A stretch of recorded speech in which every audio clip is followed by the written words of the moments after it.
Ipaila-ila ko naman sa inyo mga guys. So, Srab GX, ay takot na sa iya bike nga Pops Pro. Haba.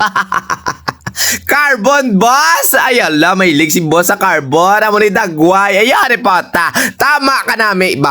Hello mga morning sa inyo mga guys. So ngayong adlaw, ala mag-asimbol tayo. Ba, ang ganda na wheelset ni boss. Oh, pero mas naganda ako mga guys. Alam nyo ba? Sa iya nga frame, sobrang gaan. Hala, Pops Pro mga guys, carbon. Ala guys, sobrang kamagaan man. Hindi na siguro pwede aquaton. Pwede na siguro palupad-lupado na.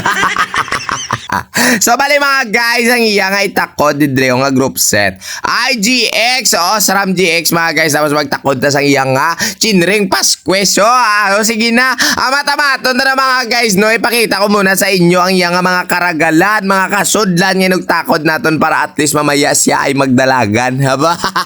Animal. Shoutout kay mga guys kay boss ako sa iya nga baby boy. Ay gaya rin na, mata-maton na mga guys sa pagpanakod-takod, no, para mamaya ate makita ta ang Dagwaya. Pero sa pabatsyag mga guys, ang color sang iya nga bike, wow, itom-itom da uling.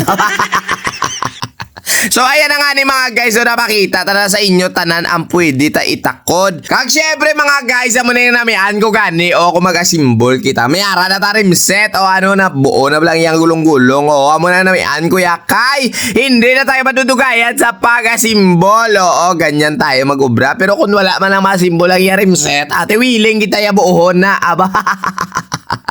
So sa mga magtatanong mga guys, no, ang iya nga kagsda ay XD drive, tapos ang iya nga siakman nito nga tapered agay. Ganyan tayo mga guys maglagay ha. Before ninyo igulo, lagyan nyo na ipapatanlog, and then amo na nadayo lang inyo nga pagsuok. Ay, ripota.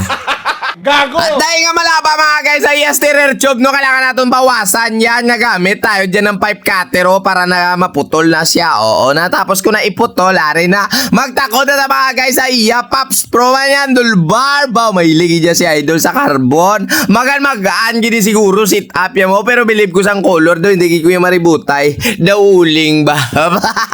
Animal. Wow. At para mga guys makagamit na siya mamaya sa iyang nga prino, tapos ang iyang nga kambyada, nagsuok tayo ng mga housing dyan, hydraulic hose, cable housing mga guys, ginggulo ni manino ninyo, no, para matakod na nato ng iyang nga prino kakambyada. Tapos sa rear driller mga guys, tinakod na rin natin, and then ito na, magputol-putol na tayo ng kanyang hydraulic hose. Sa mga hindi alam mag-ubra, manood kayo mabuti ha, before nyo igulo ang inyo nga mga bottom bracket, lagyan nyo pa danlog para paglisos ang inyo special toss. Ismot lang sa magsulod, no, magdasok ka.